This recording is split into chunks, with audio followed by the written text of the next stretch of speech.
Note that a quorum is present. Without objection, the chair is authorized to call recess at any time. The subcommittee is meeting today to hear testimony on the Department of Labor's Wage and Hour Division's rulemaking during the Biden administration, including the division's failure to analyze the impact of its rules properly and the costs and burdens imposed by the regulations on workers and businesses, especially small businesses. Good morning, everyone, and welcome to today's hearing. There is broad agreement across all party lines that the American economy is on the wrong track. After 2.5 years of unprecedented spending and unconstrained regulation, 90% of Americans remain worried about high prices, and 88% are worried about the future of the economy. Fewer than 1 out of 3 Americans approves of President Biden's handling of the economy. Yet, rather than correct course, this administration has decided to brand its record of failure with a new moniker, Bidenomics. The administration is engaged in an extensive public relations campaign asking Americans not to believe their eyes when they go to the grocery store or the gas pump, or their ears when they hear of small businesses closing, paychecks shrinking, young people dropping out of the workforce, supply chains in chaos, and U.S. competitiveness on a steady decline. This exercise in delusion was captured in a recent tweet by the president, which said, right now, real wages for the average American worker is higher than it was before the pandemic, with lower wage workers seeing the largest gains. That's Bidenomics, he said. Community Notes commentators were quick to correct the record, with the consensus stating real wages remain lower, not higher, than before the pandemic. In fact, workers have suffered a 3.16% decline in real earnings during the Biden presidency. That's why 58% of Americans are living paycheck to paycheck, and 70% are stressed about their finances. The bottom 50% of households need to earn $5,000 more this year just to have the same purchasing power as they did in 2019. In a recent study by the Federal Reserve, the share of adults who said they were worse off financially than a year ago rose to 35%, the highest level since the question was asked. Wealth inequality, meanwhile, is at one of its highest levels since the Fed began measuring it 34 years ago. The failure of Bidenomics is not just the result of misconceived economic ideas. The administration has also aggressively availed itself of any and all available tools to impose its agenda, whether lawful or not. Indeed, a disturbing habit of this administration has been to do by undemocratic means that which it cannot accomplish by democratic means. For example, on student loan forgiveness, President Biden originally said, "I don't think I have the authority to do it," and then went ahead and did it anyway, by executive order. The Supreme Court, of course, recently struck that order down.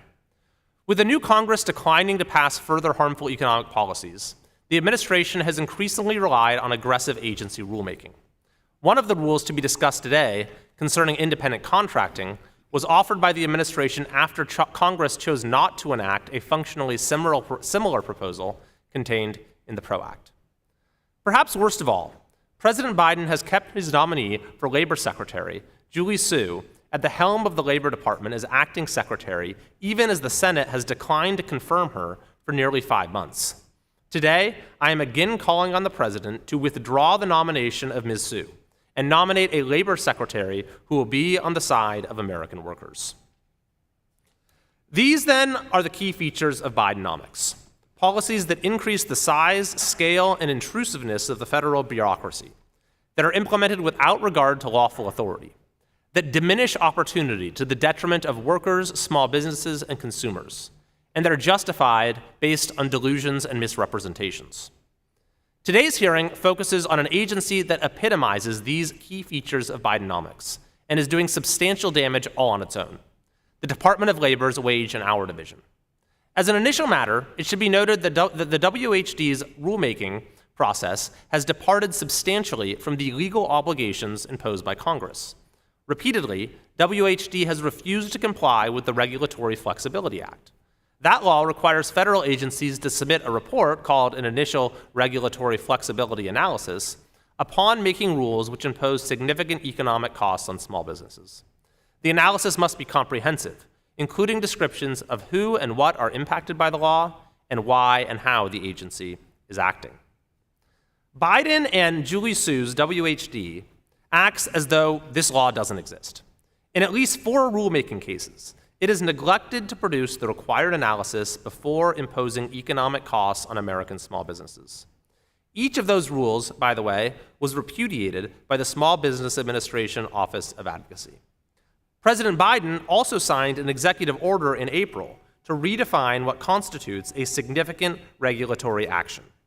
The president doubled the threshold from 100 million to 200 million with a stroke of a pen. The effect of this is to exempt potentially dozens of regulations from a meaningful economic impact review. Our witnesses today will be discussing 4 specific WHD rules that are characteristic of Bidenomics and will have its characteristically damaging economic effects. The first is the previously mentioned independent contractor standard, which nationalizes and mirrors my home state of California's disastrous AB 5 law. In previous hearings, we've heard testimony from California freelancers about all of the livelihoods that have been destroyed by that law. Turning AB 5 into national policy would multiply these losses. The Chamber of Progress published an economic analysis which shows that an AB 5-like federal policy would cost the full-time or part-time jobs of between 3.2 and 3.8 million independent contractors. Yet WHD's delusional, legally deficient analysis fails to even consider these far-reaching harms, even though the experience of California has already proven they will be the reality. The second WHD rule is an update to Davis-Bacon regulations that impermissibly expands coverage to new industries without the required analysis. The third rule regulates tipping, putting the burden on employers to determine when employees are doing tip-producing work and when they aren't, and then meticulously track their work minute by minute. The final rule increases to $15 the minimum wage for federal contractors or any business that contracts with the federal government, even, say, a small restaurant in a national park. Each of these regulations embodies the fundamental failings of Bidenomics.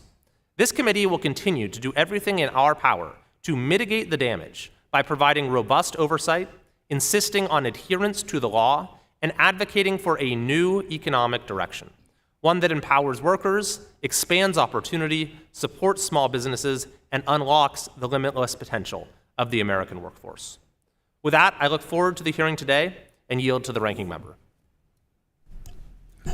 Thank you, Chairman Connolly, and good morning. I do want to, first of all, thank our witnesses for their time. I look forward to your testimonies this morning. Since President Biden took office, the administration and congressional Democrats have made great strides to grow our economy from the bottom up and the middle out. In January of 2021, the unemployment rate stood at 6.3%. As of last month, it's 3.3%. The unemployment rate has now been below 4% for the longest stretch in 50 years.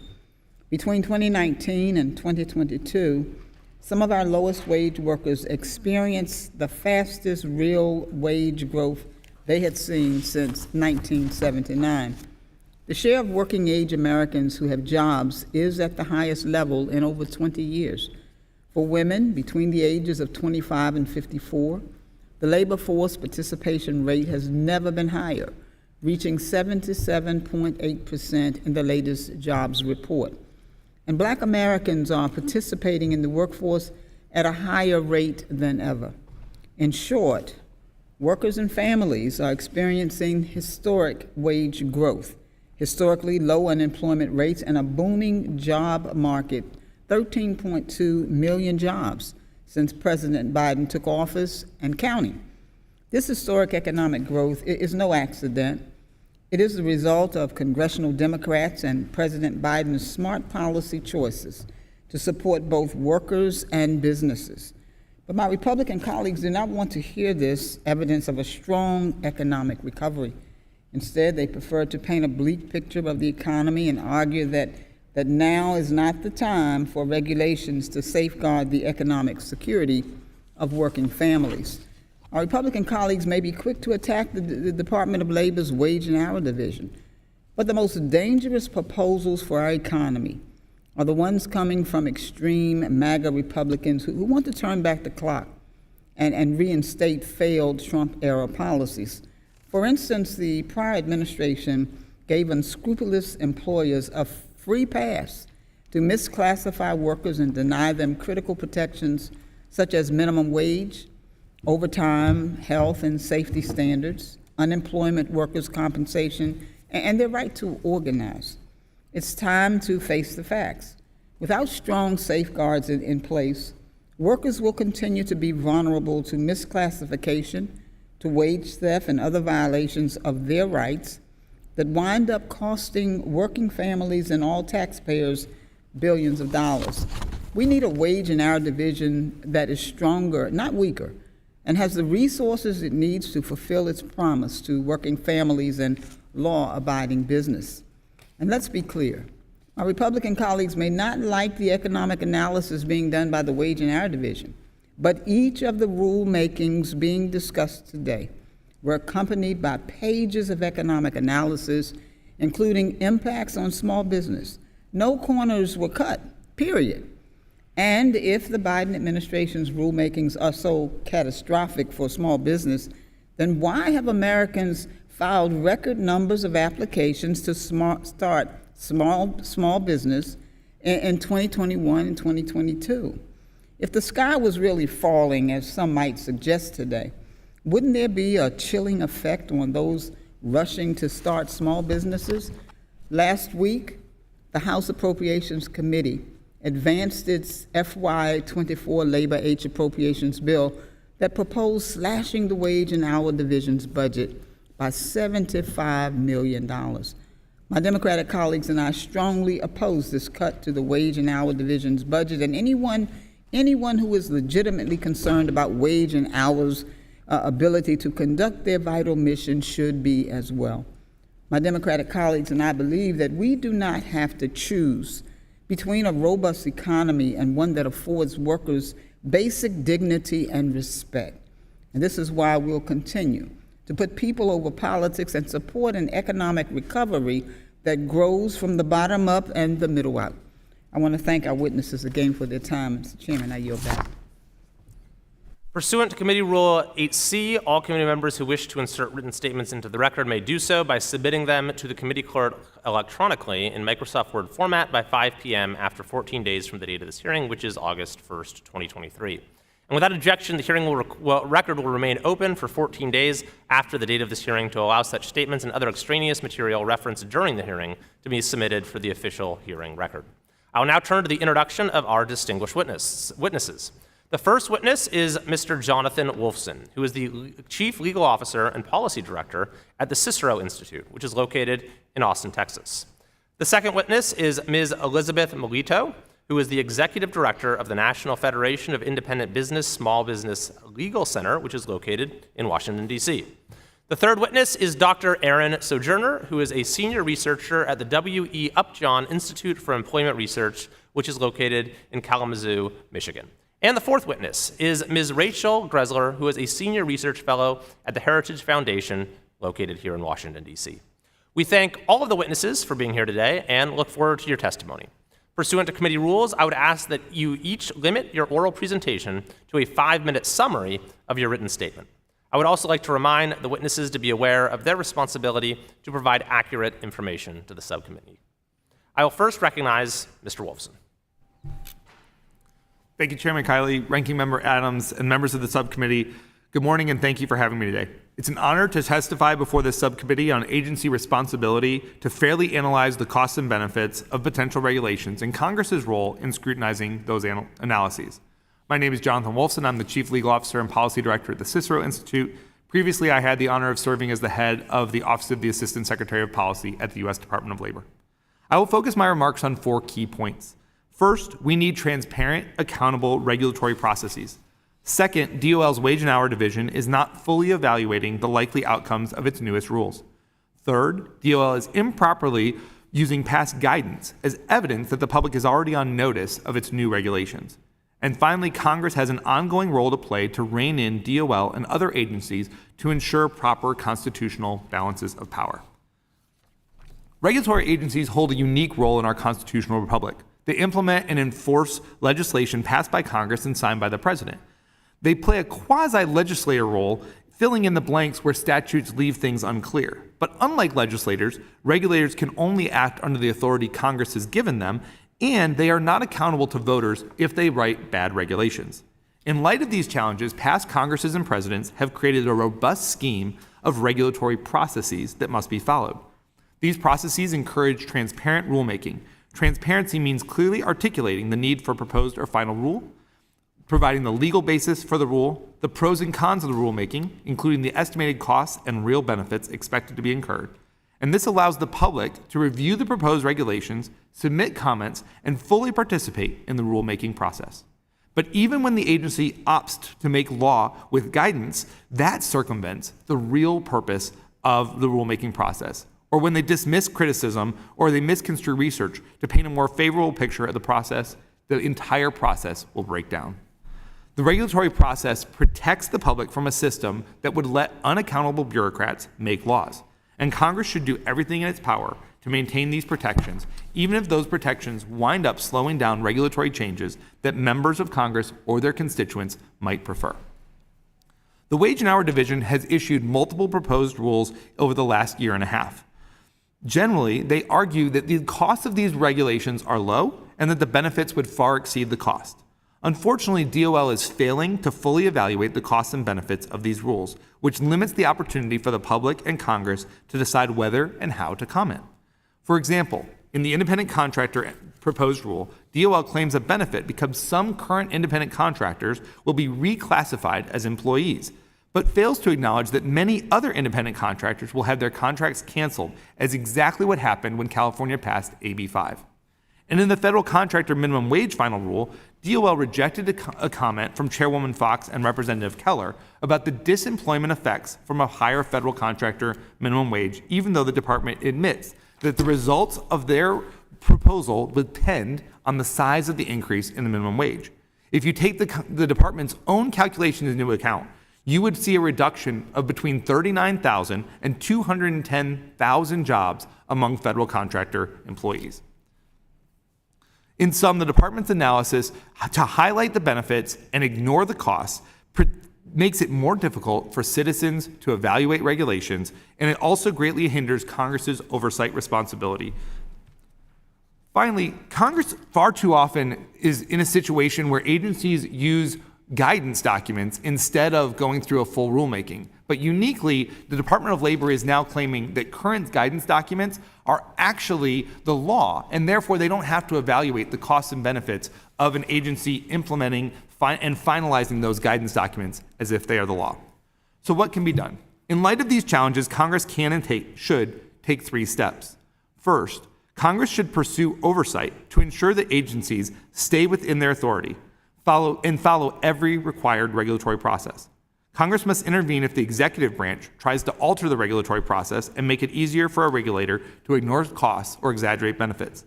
Second, Congress should write clearer and more detailed laws and add greater detail to statutes to leave less room for agency interpretations that can have such a dramatic effect on the economy. And finally, Congress may want to consider its own regular analysis body to evaluate significant regulations before they become legally binding. Complaining about overly burdensome regulation written by unelected bureaucrats is easy, but the American people need good regulations that are put in the most cost-effective manner possible. They need the opportunity to participate in the process and need legislators who will write clear laws and step in when agencies exceed their authority. Thank you so much for having me. I look forward to any questions you might have. Thank you very much. I will next recognize Ms. Melito. Thank you. Good morning, Chairman Kiley, Ranking Member Adams, and members of the committee. Thank you for inviting me to participate in today's hearing on behalf of the National Federation of Independent Business. NFIB represents nearly 300,000 small and independent businesses nationwide. It goes without saying that regulations often impose heavier burdens on small organizations than on big ones. Small businesses struggle to decipher overlapping and sometimes even conflicting federal, state, and local employment and labor laws. Added to the stress of comprehending the laws is the cost of implementing the laws. Workplace regulatory compliance in particular costs small businesses much more per employee than it costs larger businesses. The Regulatory Flexibility Act, a bipartisan law passed in 1980 and signed by President Jimmy Carter, recognizes that regulations need not be uniform to be effective, and it requires agencies, when appropriate, to tailor rules to the size and resources of those affected. The intent of the RFA is clear. When promulgating regulations, federal agencies must consider and minimize the impact of rules on small businesses. However, in the 40-plus years since the RFA became law, agencies have found ways to disregard or bypass many of the RFA's requirements. In fact, NFIB's Small Business Legal Center recently analyzed the Small Business Administration Office of Advocacy's comment letters over a 2-year period to federal agencies and found significant noncompliance with the RFA. In these letters, the Office of Advocacy highlighted 28 instances where agencies failed to adequately examine the economic costs of regulations and disregarded RFA requirements to examine alternatives to regulation or the indirect costs of regulations. The Department of Labor has been called out by advocacy as a perpetual RFA violator for improperly considering the economic impact its rules will have on small businesses. For instance, in proposing the employer independent contractor rule, which Mr. Wolfson also just referenced in 2022, advocacy observed that, quote, DOL's initial regulatory flexibility analysis is deficient for this rule. DOL significantly underestimates the economic impacts of this proposed rule on small entities at less than $25 annually per business. Small businesses told advocacy that they are very confused on how to classify their workers and comply with DOL's regulations. DOL's proposed rule may be detrimental and disruptive to millions of small businesses that rely upon independent contractors as part of their workforce, end quote. Congress should take steps to ensure that DOL considers small businesses more seriously during the regulatory process as required by the RFA. In my written testimony, I outlined a handful of policy changes that NFIB believes would improve federal rulemaking to better account for the needs of small businesses. While these recommendations will not fix all that is wrong with DOL's regulatory process, they are a good starting point and will encourage regulators to at least pause and think about the real-world impact of their regulations. Small businesses are under incredible pressure to ensure that they provide safe and fair workplaces for their employees. They are competing with big businesses for the best workers out there. The small business owners who NFIB represents work hard to do what is right, but their informal and unstructured nature and more limited financial resources means that they sometimes require greater flexibility in creating policies and solutions. Our members' concerns are captured in 5 principles that NFIB frequently asks lawmakers and regulators to remember. 1, small business is half the U.S. economy. 2, one-size rulemaking does not fit all. 3, small business is largely do-it-yourself with compliance. 4, assistance with compliance is more valuable than punishment and enforcement. And finally, 5, listen to small businesses before issuing commands. Adherence to requirements of the Regulatory Flexibility Act would go a long way to addressing NFIB's 5 principles, thereby allowing small business owners to expand, contribute to the national economy, provide safe and fair workplaces, and remain employers of choice in their community. I appreciate your time and attention to these concerns. Thank you again for providing me the opportunity to testify on behalf of small businesses. Thank you for your testimony. I will now recognize Dr. Sojourner. Thank you, Chairman Kiley, Ranking Member Adams, and members of the subcommittee for the invitation. I'm a senior economist at the Upjohn Institute for Employment Research and a former senior economist at the Council of Economic Advisors during the Trump and Obama administrations. Improving workers' job quality enough to attract potential workers from out of the labor force is a key challenge and strategy for continuing to grow our economy. Vigorous, even-handed enforcement of labor standards by the Wage and Hour Division can help. The U.S. has enjoyed the strongest economic growth of any major G7 economy coming out of the pandemic recession, the fastest real GDP growth. Our core inflation rate is now lower than any other G7 economy's rate, so inflation is falling even as we add jobs quickly. The employment rate of Americans in our prime working years is at its highest level in over 2 decades. Employment rates are now about the same or higher for every age group of Americans than before the pandemic, except for senior citizens. Adjusting for inflation, average hourly wages are higher than before the pandemic, and wages are growing faster than prices. Employers are seeing a lot of profitable production opportunities out there, and workers are seeing a lot of improved earnings opportunities. Well-functioning rules for the labor market will cement the improvements we've made and deprive law-breaking employers of unfair competitive advantages they use to prosper at the expense of workers, law-abiding employers, and all taxpayers. Violating wage and hour law currently pays, and employers do it because enforcement is too weak, narrow, and unreliable. Economist Anna Stansberry of MIT's Sloan School of Management analyzed the extent to which employers have an incentive to comply with wage and hour laws. She compared the extra profits they can make through noncompliance against the expected costs they face from potential sanctions. And given typical penalties, cheating would be profitable unless the probability of violation detection exceeds 78%. The expected probability is likely much, much lower than that because there are well over 100,000 workers for every enforcement staffer at the Wage and Hour Division.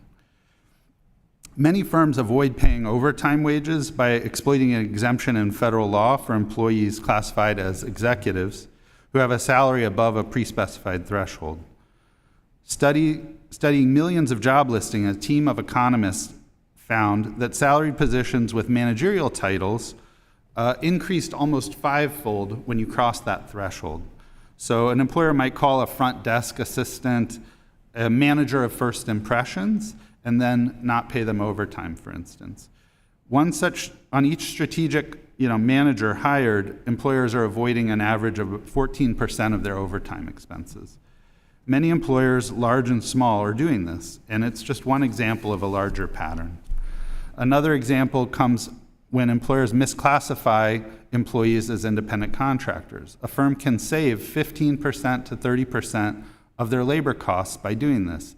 An analysis I did for the DC Attorney General's office found that when construction employers misclassify their employees as independent contractors, they stop paying into the workers' comp system. That gives them a 5% cost advantage. They stop paying into the unemployment insurance system. That gives them another 5% cost advantage. They stop paying the employer's contribution to Social Security, to Medicare, to Medicaid systems. That's another 7% cost advantage. They stop paying overtime after 40 hours of work, another couple percentage points. They stop ensuring they pay an hourly wage above the minimum. That's a big deal for some employers. All those advantages add up, and to a big unfair competitive advantage, to losses for workers, for increased financial burdens on other taxpayers who have to make up the difference. When law-abiding employers are squeezed out of business opportunities by competitors that illegally misclassify employees, they feel pressure to cut corners and may start misclassifying themselves. It can spread from a few bad apples to become a sector standard practice. Attempts to misclassify employees as contractors undermine the fundamental right of American workers. Congress granted these rights to employees. Denying employees that status attempts to push them outside the circle of labor standards.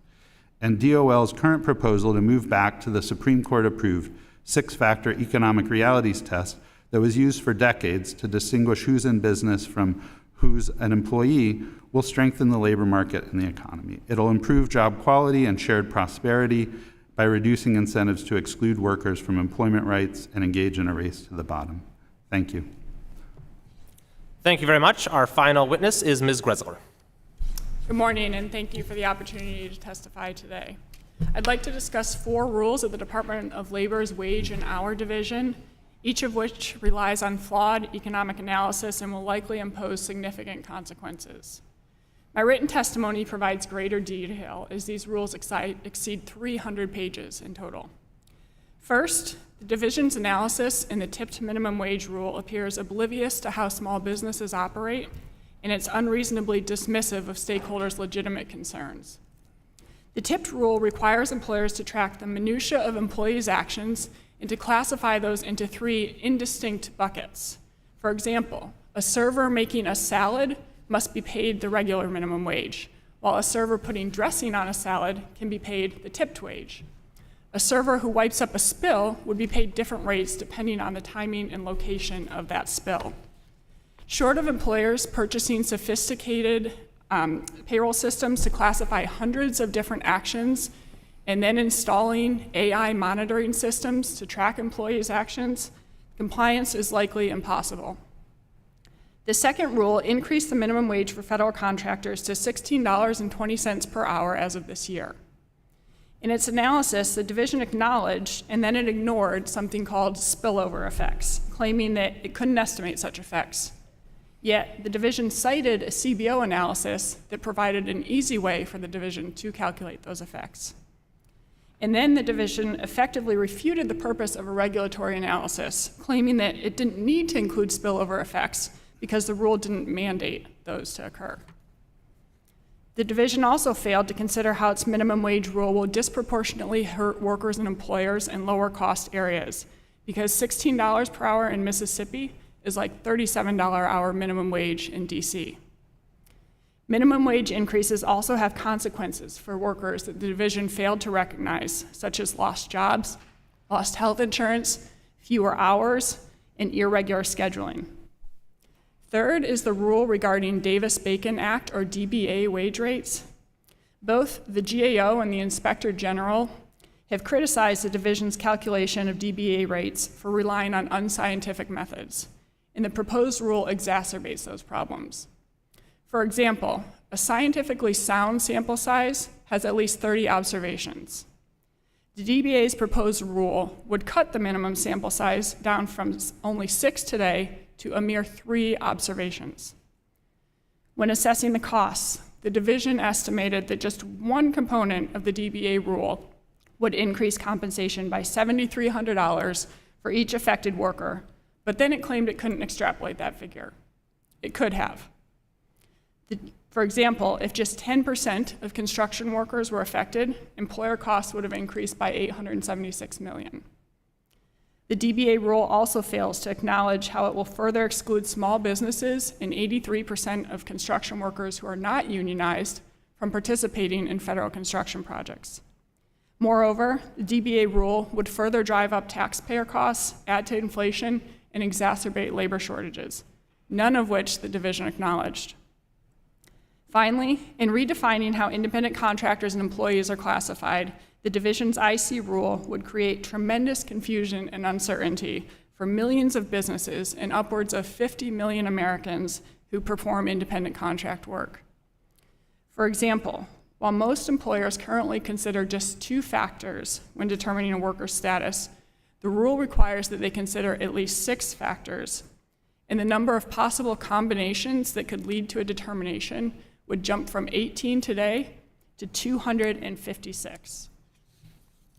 That math is irreconcilable with the division's claim that the IC rule provides more consistent and clear guidance. On costs, the division estimated only $25 in costs for small businesses and $5 in costs for workers to familiarize themselves with the 58-page proposed rule.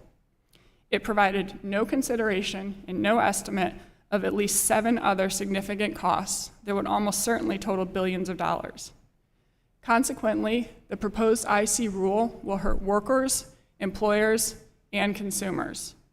It will take away income opportunities from parents, caregivers, and individuals with disabilities who rely on independent contracting for the flexibility that it provides. It will hurt small businesses that rely on contractors to compete with bigger companies. And it will hurt low-income families who don't own cars and rely on contractor-based apps for transportation and for grocery and diaper delivery. To prevent the division from enacting economically destructive rules based on their flawed regulatory analysis, Congress should consider passing legislation to further specify its intent under the Davis-Bacon Act and the Fair Labor Standards Act. Thank you. I thank the witnesses for their testimony, and under Committee Rule 9, we will now question witnesses under the 5-minute rule. Mr. Grothman is recognized for 5 minutes. We'll start out with Ms. Melito and the independent contractor changes. Could you give me some examples of ways in which people work as independent contractors right now and will not be able to if this rule goes in effect? Yes, thank you for that question. And I'm coming at it from the perspective first, if I can, with my hat on, representing small businesses that use independent contractors and rely very much on them for, finite projects, like for instance, take a small law firm that uses an IT person coming in maybe once a month to maintain their website and use their IT. On the flip side there, you have the IT person who has their own business and who services maybe a lot of law firms and accounting firms in the town there, who under the DOL's proposed rule would now questionable whether or not they would be able to continue as an independent contractor. The confusion over the classification, it hits both sides. The business owners that rely very much on independent contractors and just cannot afford to take on a full-time, employee, another employee on their payroll. But at the same time, you have the business owners, the small, one-shop person who wants to go out and continue to work and do their own thing and be their own boss and have their own business there. So it cuts both ways and would be very challenging. Can you small give me businesses. examples in which people who want to work more and make more money benefit from being independent contractors? Where they benefit from being independent contractors, yes, when they can go out and work extra hours, work on weekends, take on added work. And some of them may start out as an employee at a firm, and then it just, they decide, I don't want to just work for one law firm. I want to go out and work for a lot of different law firms. I can make more money. I can do more. I can be more creative. I can be my own boss. I don't have to. I can work the hours I want to work. So if my goal is to make $100,000 a year, I may benefit by the independent contractor designation. It may give me more freedom to achieve my economic goals. Is that right? That's correct, and you can do it on your own time with more flexibility, too. Okay. Ms. Gressler, we'll talk about minimum wage a little bit. If we raise the minimum wage to $15 an hour, what type of person is going to be hurt? By that I mean, which type of person will less likely to be employed? So a minimum wage is not meant to be a career wage. The reason that we have minimum wages or lower wages, it's a stepping stone. So who do you hurt? You hurt the people who are just starting out in their careers. You hurt individuals who have disabilities, somebody who might have a criminal record, somebody who has come here and doesn't yet have strong English speaking skills. And so the problem with the minimum wages is it hurts the workers at the bottom end of the career ladder who are trying to get that experience to climb up. Okay, so in other words, if I've had a criminal record, and in some states, including Wisconsin, it's against the law to discriminate on the basis of criminal record, but people do. We know that. So if I have a record and I want to get back in the workforce, it's important for me to find an employer who will take a chance on me. And you're saying going to $15 on minimum wage will specifically harm the type of people with a spotty record. That's one of the groups it will harm. Right. How about older people? I always kind of wonder, if you're 70 years old and want to get back in the workforce, a lot of people, they balk at hiring somebody who's 70 years old. Will the raising the minimum wage to $15 an hour, do you think that will, say, specifically harm older people, our seniors, kind of targeting them, making it more difficult for them to find jobs? And when you're dealing with seniors, of course, you're dealing with people who already get Social Security, so they don't have to make, $40,000 a year on the job.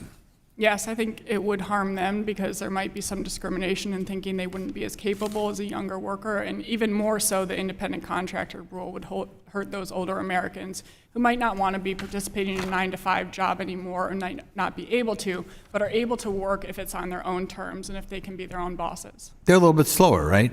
Let's face it. If you're 72, 73 years old and want to work, you're a little bit slower. They might be physically slower, but they might be sharper as well. Okay. We'll ask Ms. Melito one more time on the independent contractor thing. Can you give examples in businesses in which somebody, by being an independent contractor, say in the sales area, financial services, is that an area where people right now are independent contractors and enjoy the freedoms of that, and quite frankly are sometimes very financially successful? Could you comment on the independent contractor and people in financial services? Yes, and that's a great point. In some industries, like for instance, in the insurance industry, where some insurance agents are independent contractors, so they are affiliated with. Some of them are making Yeah. six figures. A lot of them are making six figures. aren't Gentleman's they? time has expired. The witness may Yes, answer. yes, very much. And they're going to lose that opportunity. Well, that's too bad. Okay, thank you. The ranking member, Ms. Adams, is recognized for 5 minutes. Thank you, Mr. Chairman. Again, thank you to the witnesses. Republicans talk a lot about the market, but it's really important that we have healthy competition in the labor market. Mr. Sojourner, you published a paper recently that found higher labor market concentration led to lower wages. So why are competitive markets so crucial to ensure that workers are paid fairly for their labor? Can you respond? Yeah, thank you. That's a great question. Competition between employers is crucial for a healthy labor market and for workers to have strong earning opportunities. The labor market, by its nature, a lot of things push it against competition because it has where you go, you have to work in a physical place often. And so labor markets can be very local, and you might have a lot of skill in a particular area, and there might not be a lot of employers who need that skill in that local area. So we think about the labor market as one big market, but actually it's a lot of little markets, and they can be quite thin and non-competitive.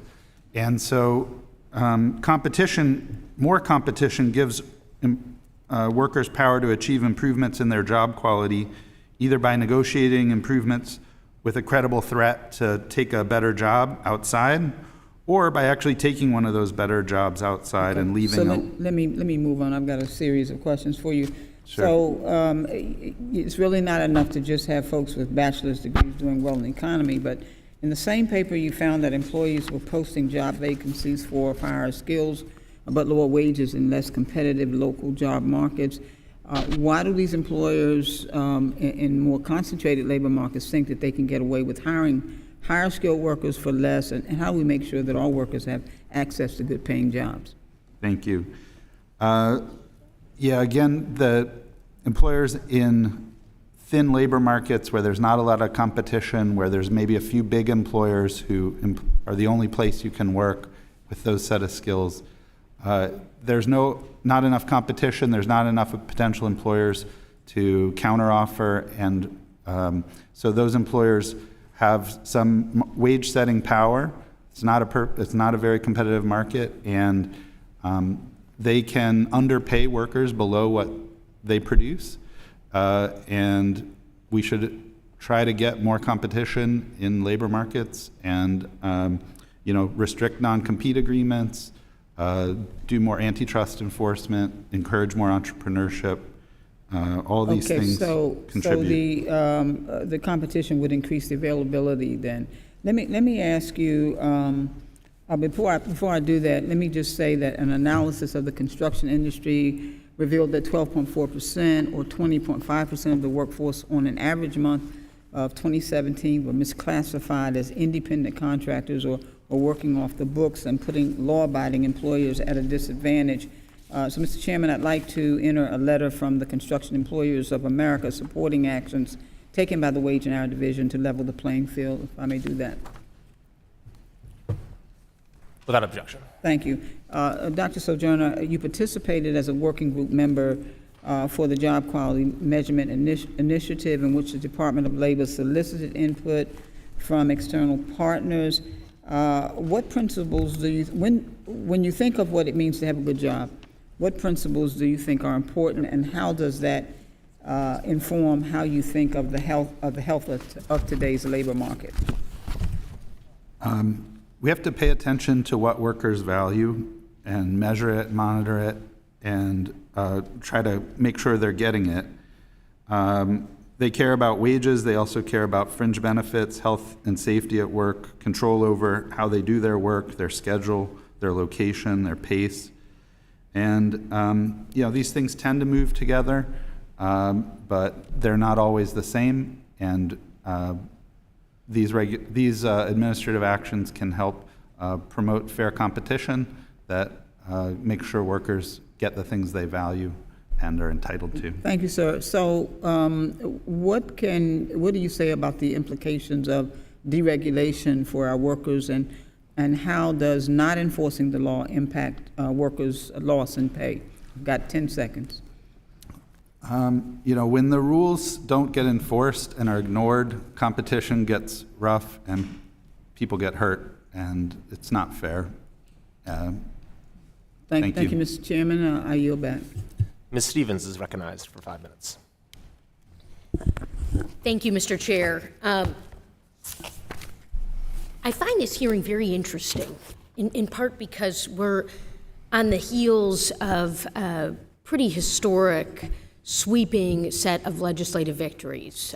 One was a bipartisan infrastructure act. And Dr. Sojourner, is it true that the bipartisan infrastructure law that was signed in 2021 has yielded dividends to our economy and created jobs?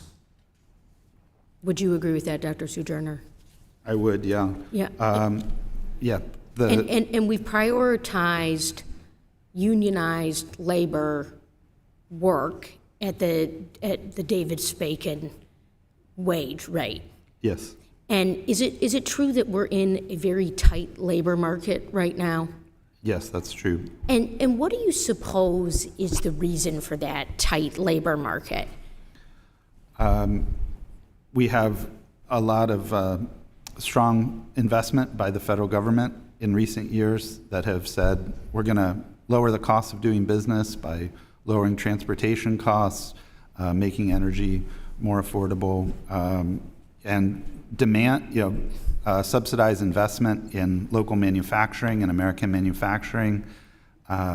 Manufacturing's on the rise. And in It fact, is. we have more manufacturing job growth than in any other time in a president's service, which is great to see. We know that 13.2 million jobs are being created, but for some reason, we are having a hearing about cutting corners at the Department of Labor and its costs to workers. And I'm just very confused about that as somebody who has regular town halls, and I do this program called Manufacturing Monday, and I regularly sit down with small businesses. I think I'm one of the only members of Congress that goes and visits the small businesses in my district. And the number one thing I hear, I don't hear anything about the Department of Labor, but I hear about the need for skilled job training, and I hear the push for STEM education and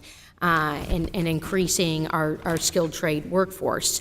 The other thing I wanted to ask you about, Dr. Sojourner, is what do we know about the data that we have about the prevalence of worker misclassification? I know that data has been spotty over the years. Yeah, it is difficult to measure. This is an illegal behavior, and so it's hidden. Unemployment insurance agencies at different states have done audits of random representative employers, which is kind of the best way to get a sense of the prevalence. So they invest in actually going carefully through and assessing it. And you can find estimates of 20% in construction and things of that magnitude. But we do need better data. And so how would more current and comprehensive national data help us combat employee misclassification, which we do know is contributing to wage theft? Yeah, I think investing in systematic random audits just to make sure that they don't have to be large, they can be quite small, and employers can be compensated for going through them to alleviate that burden. But that gives us a sense of how prevalent these things are and in different parts of the economy. And any other points that you can address about the consequences for workers when they're misclassified? I think a lot of workers don't appreciate the value of social insurances until they need them. Appreciate the value of workers' comp system. Young workers think they're invincible. Until you need it, until you get laid off, you don't need unemployment insurance. And people tend to undervalue insurances.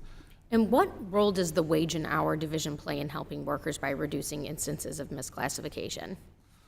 So they have inspectors who engage with employers and workers and follow up on complaints when workers think their rights are being violated, who actively monitor the economy and look for evidence that the laws are being violated, and help get workers paid the wages that they earned.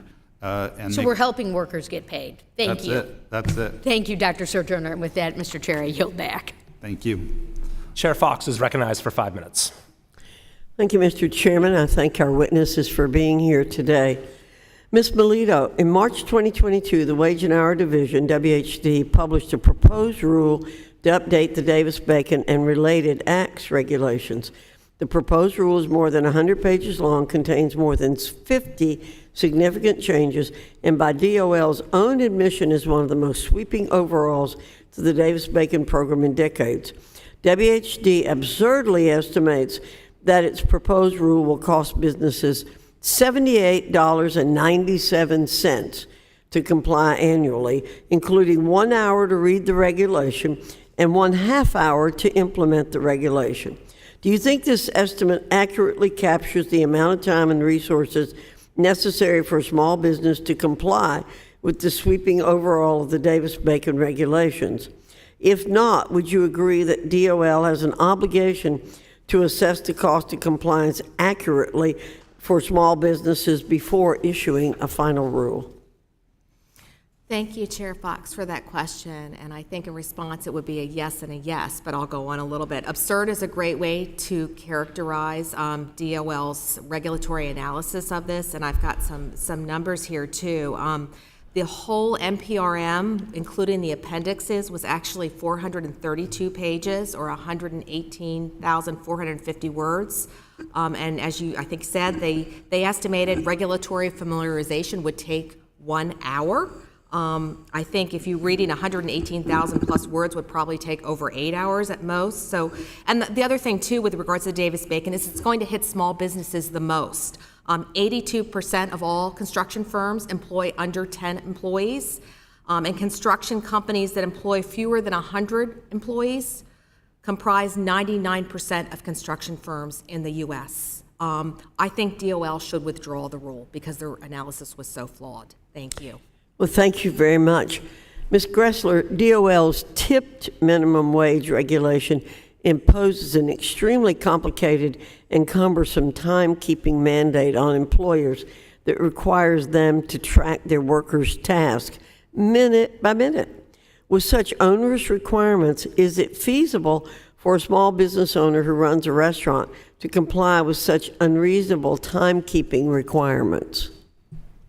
No, I don't think it's reasonable at all, and I think that the division did not consider the stakeholders who were giving them examples.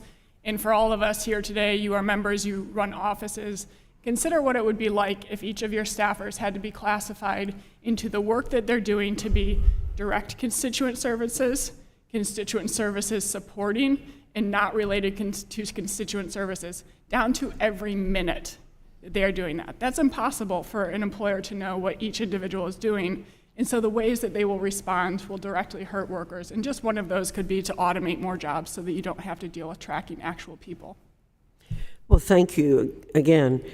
Mr. Wolfson, numerous independent workers have raised concerns that the net effect of DOL's independent contractor proposed rule will be to jeopardize their ability to continue operating their own businesses. In contrast, DOL provides an extremely low estimate of the cost of regulatory compliance and completely fails to provide an analysis of the economic impact of the proposed rule on small businesses. Can you discuss some of the flaws in DOL's economic analysis of the independent contractor proposed rule? Thank you, Chairwoman Fox. It's a great question. I think that what's interesting is the Department of Labor tries to have it both ways. They try to say that misclassification is a huge problem, but there's not going to be a lot of change of people's status, so there really won't be a lot of cost. And you can't have it both ways. Either the data that Dr. Sojourner is citing are accurate, and there are millions of workers who are misclassified who, under the new Department of Labor rule, would suddenly either lose their opportunities to work in the job they're working, or would be reclassified as employees, which would have massive costs for the businesses. Whether those workers would keep their jobs becomes a big question. Or most of these workers are properly classified and there's not a big change. in which case there wouldn't be a big cost. But if there wouldn't be a big cost, then why do we need to go through a process of changing the regulation? So I think you're exactly right that the Department of Labor needs to decide either to admit that there are going to be significant costs. They need to look at the data from California with AB5, where millions of workers were told, tens of thousands of workers were told by companies from all ends of the political spectrum. The New York Times told freelance photographers and writers in California that they were no longer going to work with them unless they left the state of California. That wasn't a bunch of far-right extremists who said, we're not going to work with you. These were people who had very similar ideology to the people in California who were coming up with those rules, saying, we can't work with you because we're not willing to live under those rules. These are the things the Department of Labor should have considered when they put their rule together. Now, the Department of Labor can evaluate this if they decide to try to finalize the rule, but they should have, and they had an obligation to provide this information in the proposed rule. And their failure to do that, as I mentioned in my written testimony, really breaks down the required transparent process that's supposed to exist so everybody can evaluate whether it's a good or a bad proposed rule. Thank you very much. I yield back. Mr. Scott is recognized for 5 minutes. Actually, we'll go to Mr. Burleson first, then Mr. Scott. Thank you, Mr. Chairman. Mr. Wolfson, I want to continue on that line of discussion about the transparency in that rulemaking process. So in your testimony, you said that, that the Department of Labor evaded transparent rulemaking and public scrutiny for its regulatory actions. Can you elaborate how exactly did they evade that? Yeah, there's two different ways that the Department of Labor or any federal agency can go about doing it. One is to call something guidance that's actually a regulatory change. And so you claim that you're just putting out some assistance to companies on here's how you're supposed to comply with regulations that exist. But if that guidance actually creates new obligations, then that should go through the full notice and comment process. And there was a big fight about this. President Trump signed an executive order that President Biden got rid of. The Department of Labor was required under that executive order to post all of its guidance documents online. The Wage and Hour Division hasn't posted a single document on that guidance portal in 2023. And for anybody that might be a nerd and watching C-SPAN, the distinction between a guidance document and the rulemaking process is significant because of what has to be done to actually pass a rule or a law versus what is done in guidance, correct? That's exactly right. So a guidance document can be written literally in 5 minutes on an email sent out to the whole world. There's no obligation that go through the Administrative Procedures Act process, and to get that struck down by a court is really challenging. And the assumption is that these are harmless, that they're essentially creating best practices, but the actual outcome is you have state agencies who are charged with enforcing some of these guidance documents, and so it ends up becoming, in effect, law. Absolutely. And, unfortunately, some of these guidance documents we found when we were evaluating the guidance documents at the Labor Department existed in one place and one place only. They were in hard copy in the U.S. Department of Labor's library. And so that would mean that if you're a small business in Wisconsin or in Tennessee, you'd have to send a lawyer to Washington, D.C., read through hundreds of pages of paper documents to figure out whether you are or are not in compliance with this kind of hidden set of laws. Thank you, Mr. Wilson. Mrs. Gretzler, is that right? In your testimony, you explained that in the proposed rulemaking for the Davis-Bacon Act, they significantly underestimated the costs to businesses, and it appears that it's because we now have new businesses that are being lumped into the Davis-Bacon Act, correct? So these are suppliers, manufacturers. So if you're building a building and the truss company, the company that makes trusses, is supplying those, they suddenly have to now comply with the rules of the Davis-Bacon Act? Correct, and so it's including anything associated with that construction into it. And so they're saying, we know that this will drive up costs, maybe by as much as $7,300 per worker from one small component, maybe by a couple thousand for another of the 50 components. But we're not going to extrapolate that because we don't know how many workers it will affect. But they do know that already it's affecting 1.2 million workers are governed by these wage rates. So they could have at least provided analysis to say, here's a range of how many it could affect, and they failed to do that. And the increased cost, who pays that increased cost? Well, the division does point out that a lot of these costs will just be passed on to the federal government. Who's To the the federal taxpayer. government? The taxpayers who are behind this. But it also is going to result in reduced quality of service and quantity of service because you have more money that's having to be paid when Congress has allocated a certain amount of spending. And a prior Heritage Foundation analysis has estimated that the DBA Act, as it stands today, without these increased costs, is already driving up federal construction costs by 10%. You know, and sadly, it benefits some areas more than others. And I come from a deeply red district where labor union prevalence is very small.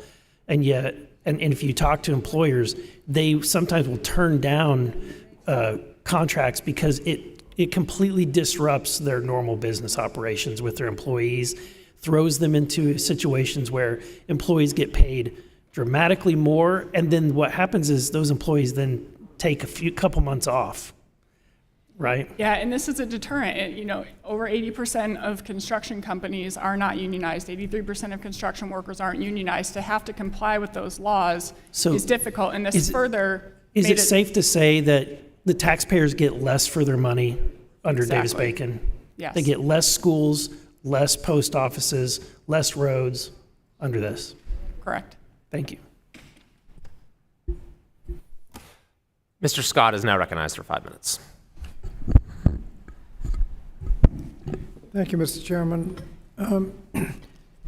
Dr. Sojourner, we've heard a lot of complaints about this economy and how bad it is. Do you know the number one and number two best job creating years in the history of the United States?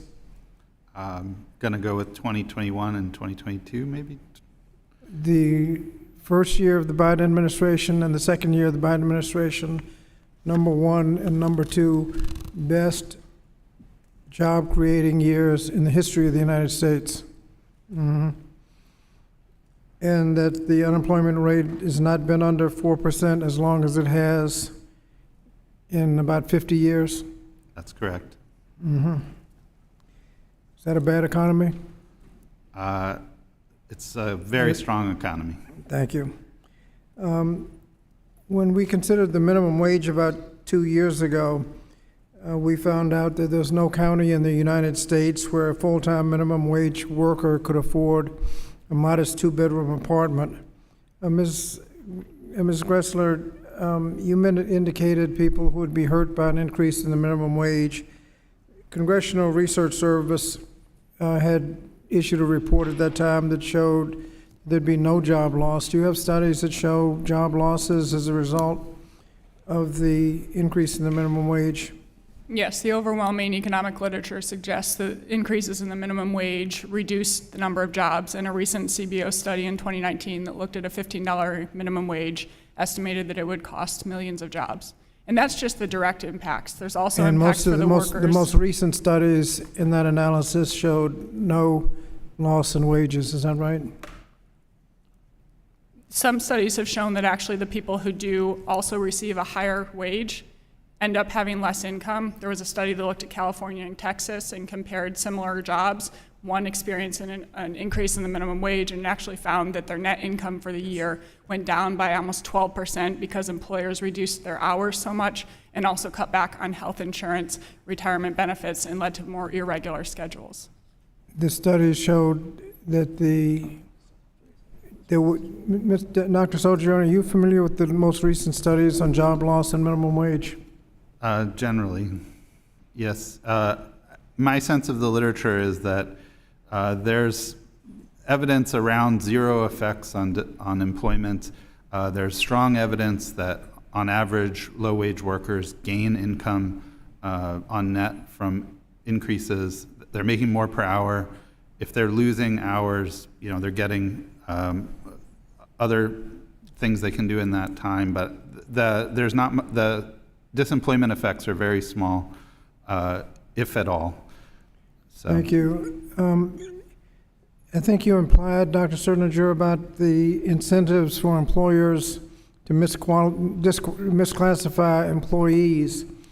It's my understanding that employees are entitled to certain benefits, but independent contractors are not, like minimum wage, overtime, health and pension benefits provided by the employer, OSHA coverage, workers' comp and unemployment compensation, is that right? That's exactly right. EOC, anti-discrimination, it's a long list.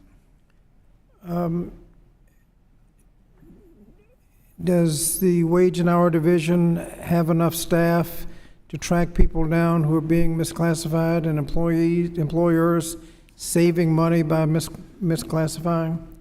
They have, for each, there's about 1,000 wage and hour enforcement officers to cover the whole economy, which is about 156 million workers. So it's well over 100,000 workers per inspection, per inspector. That's at very heavy odds against finding all the violations. And in fact, we have a lot of evidence they can't find all the violations. There's a lot of violations that happen every day that cheat workers out of earned income. And you also mentioned violations and wage theft. yes, exactly. So we need more wage and hour inspectors, not fewer? That's for you, Congress, to decide, but Well, it's very thin. Yeah, regrettably, I would support that. Yep. Regrettably, the budget now is contemplating cuts in inspectors. So I think we're going in the wrong direction. Thank you, Mr. Yes. Chairman. The testimony from the witnesses today has been very illuminating as to the real-world impact of these rules and regulations and how the Department of Labor is defying the will of Congress in not properly accounting for the costs of the regulations in the rulemaking process. And when I hear about what has been proposed and what has already been implemented, for me, coming from California, it's like deja vu, because a lot of these very harmful policies already exist in our state. So that raises the question, how has California fared under this regime of labor law that the Biden administration appears intent on copying? And the answer is not very well. California has the second highest unemployment rate of any state, has the lowest level of wage growth of any state, has the highest level of real poverty in the entire country, some of the highest levels of inequality. So I really find it difficult to understand why that is the model for this administration. Another thing that we've learned in California is that, the text of a statute or a regulation is one thing, but then the identity of its enforcer is another still. So as bad as AB 5 was as a matter of policy, it became even more devastating in the hands of a labor secretary who was intent on enforcing it as aggressively and ruthlessly as possible, even exploiting the COVID shutdowns to enforce it even more, put more independent contractors out of work, shut down more small businesses. And of course, I haven't chosen that example at random because right now we have a policy being proposed at the Department of Labor that copies that very law, AB 5, and the individual that the Biden administration wants to enforce it is the very same person who is the labor secretary in California, that of course being Julie Su. So Mr. Wolfson, can you shed a little light on how the identity of the enforcer matters so much in these circumstances and what the ultimate impact of these rules is going to be? Yeah, that's a great question, Mr. Chairman. I think that if you look at an agency that, to Dr. Sojourner's point, there's a number of enforcement agents, and every one of those agents is going to look at a situation slightly differently. And the problem then becomes if you have regulations that are not clear, you have guidance that is making law that is not just providing clarity so that businesses know what they can and cannot do, then each individual enforcement agent is empowered to decide that they do or do not like particular behaviors. And so that's not helpful when you go down to the lowest level of each individual enforcement agent, but it goes all the way up to the top of a department or an agency, because if those people have sufficient flexibility to enforce or not enforce laws that they like or don't like, or enforce it in ways that they do or do not like, then that makes it even harder for businesses to know whether they're in compliance. And as Ms. Melito said, the businesses really just want to know what the rules are. When I was at the Department of Labor, we did not hear, various businesses say to us, hey, this rule is impossible to comply with. That wasn't usually the concern. It was, we keep getting different stories from different enforcement agents when they walk in. Can you tell us what the standard is? And then we're happy to follow it. Because they don't want to misclassify. They don't want to steal wages from their workers. They just don't necessarily know how to keep track of all the people who are tipped and deciding whether or not it's salad dressing or making the salad. So that uncertainty is a really key point. And so, Ms. Melito, you represent small businesses and can tell us how damaging uncertainty is. Right now, we have a potentially enormous cloud of uncertainty that is going to be cast over all of the rules and regulations coming out of the Department of Labor, as the Biden administration appears intent on keeping Acting Secretary Sue in that role, perhaps indefinitely, even as the Senate has not confirmed her and her nomination has been pending for nearly 5 months. Indeed, her top supporter in the Senate, Senator Bernie Sanders, recently said she should stay in that role whether she has the votes or not. Now, you have a number of stakeholders who are watching this and I believe are prepared to challenge rules and regulations that are issued in that situation. So could you tell us a little bit about the effect that would have on small businesses having that cloud of uncertainty? Thank you, Chair, for that question. Yeah, DOL seems intent on creating more rules under the misguided thinking that more rules are going to make everything better, and that's certainly in the workplaces, and that's certainly not the case. I mean, we've had a lot of conversation today about how the unemployment rate now is under 4%, and how small businesses are competing for workers. There is no benefit in treating your workers and your employees unfairly and not having a safe workplace. More rules, however, are a wet blanket on innovation and expansion, and they add costs and anxiety in a business. They only make it harder for small businesses to comply with existing local, state, and federal law. So it does seem, unfortunately, that we are going to have California policies transferred here to DC, and that's very unfortunate for small business owners. Thank you very much. Without objection, I enter into the record letters from the National Restaurant Association and the Flex Association. I would now like to recognize the ranking member of the... Oh, we have actually one more new arrival. Representative Omar, you are recognized for 5 minutes. Thank you so much. I am so proud to see a constituent testifying here today who has dedicated his career to building a fairer, worker-centered economy. It's also very refreshing to hear from the perspective of an economist with roots in the labor movement. Dr. Sojourner, thank you so much for joining us and sharing your important research.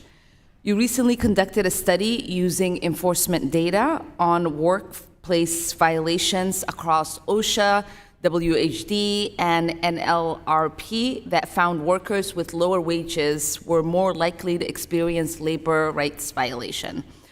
Why did you choose to look at workplace violations compared with wages, and what should policymakers take away from this research? Thank you, Representative. We looked at this because, employers have power in the labor market, and sometimes they use that power to push down wages, and sometimes they use it to violate other kinds of rights, like health and safety violations or violations of workers' rights to organize. And what we see is that when wages rise within a labor market, violations tended to decrease. So when workers have more bargaining power in the economy, they're able to push up wages and push down rights violations. But when employers have more bargaining power, they're able to extract more value from the relationship through lower wages and other kinds of changes that sometimes violate workers' rights. And so we just wanted to enrich our understanding of the economy. Too often we focus just on wages because they're easy to measure relatively, but other aspects of workers' experiences like healthy and safe jobs or right to speak out freely about working conditions are also important in their lives and in their work to try to improve their work. And in that same study, you also found that unions were found to decrease labor rights violations. Can you tell us how unions help in protecting workers in the workplace? Yeah, so unions are a way for workers to have an independent voice where they don't fear retaliation because they're not alone when they're speaking up about issues that they are confronting in the workplace and issues that they share with their coworkers, often involving bad management decisions or things like this. So it basically, instead of being alone, you have somebody standing beside you, and workers are more free, feel more empowered to speak up, to speak out publicly, to speak up to management, to speak up to enforcement agencies, and they have less fear of retaliation. So yeah, we can see that if we compare companies where in all the companies, the workers wanted to unionize, but in some of them, the union just lost the election compared to in other ones, the union just won the election. So there's nothing really that different. They all wanted to unionize, but some did successfully and some failed. Years later, you can see that workers in those unionized workplaces are more likely to speak up and file complaints. Mm-hmm. I've worked in places where we had a union and places where we didn't. I could definitely see that. Dr. Sojourner, you also conducted an interesting study looking into the availability of early childhood education in Minnesota. Yeah. You found that the average family in Minnesota lives in a location where there are nearly 2 children for every nearby slot of licensed capacity. Can you talk a little bit about what families had lower levels of access and how this impacted them? Yeah, thank you. And this is an important workforce issue too, in terms of especially equitable access to earnings opportunities for women and mothers and parents generally in the economy. Having access to affordable, high-quality care is a huge barrier to work and earning for a lot of them. So in Minnesota, what we found was, Minnesotans living in low-income communities had less access. Communities of color had less access, and there are moves to try to address those inequities. Yeah. Yeah. And I'm sure there's a policy recommendation for us to close that gap. So thank you so much for being here today and for your work. Thank you. I yield back, Chairman. I now recognize Mr. Scott for a brief closing statement. Thank you very much, Mr. Chairman, and thank you to our witnesses for joining us in this discussion. Today's hearing reaffirms the historic progress that congressional Democrats and President Biden have made to strengthen our economy. Now, complaints about the economy cannot diminish the historic job growth that we've experienced in the last 2 years. When we invest in our economy and workforce, we help ensure that businesses and working families see a return on the work they do each day. Workers should be able to go home confident that they have a government that works for them and helps them focus on their families instead of worrying about whether they can put food on the table and whether they will be cared for if they're injured on the job, which they are not cared for if they're injured on the job as an independent contractor as opposed to an employee. Moreover, our discussion reminds us that we still have more work to do, so instead of weakening protections for working families, I hope my colleagues will join us in continuing to grow our economy from the bottom up and the middle out and continue to build on our historic job growth. Thank you, Mr. Chairman. I yield back. Thank you very much. We've heard a lot today about how the Biden administration has exceeded its authority and neglected its legal obligations at the Department of Labor. So it's only fitting, in sort of a perverse sense, that they're now doing the very same thing with the leadership of the department. We have a nominee whose nomination has been pending for nearly 5 months. There is opposition in the Senate across party lines, Democrat, Republican, and independent, and yet the administration seems intent now on keeping the acting secretary there indefinitely and is now resuming the rulemaking process. Allies of Ms. Sue have tried to claim that somehow there is legal authority for this, given the interplay of the Federal Reform Vacancy Act and the statute that created the position of a Deputy Labor Secretary. However, neither statute contemplates a situation like this. They refer to a temporary appointment, not someone who is nominated and then keeps the job even though they aren't confirmed. So I am again today calling upon the President to withdraw the nomination of Ms. Su and to appoint a new Labor Secretary who will be on the side of American workers, who will take us down the path that states with good economic growth have had, not down the path of California, who will listen very carefully to the analysis that we have received today about these proposed rules, will take it to heart, and will come up with different rules that actually fulfill the mission of the Department of Labor, to protect the rights of workers and to be a steward of economic prosperity. And if we do that, then we can hopefully turn things around. Americans will see their wages rise. We'll see a turn in the record levels of dissatisfaction we have right now with the economy, and we can get things back on track.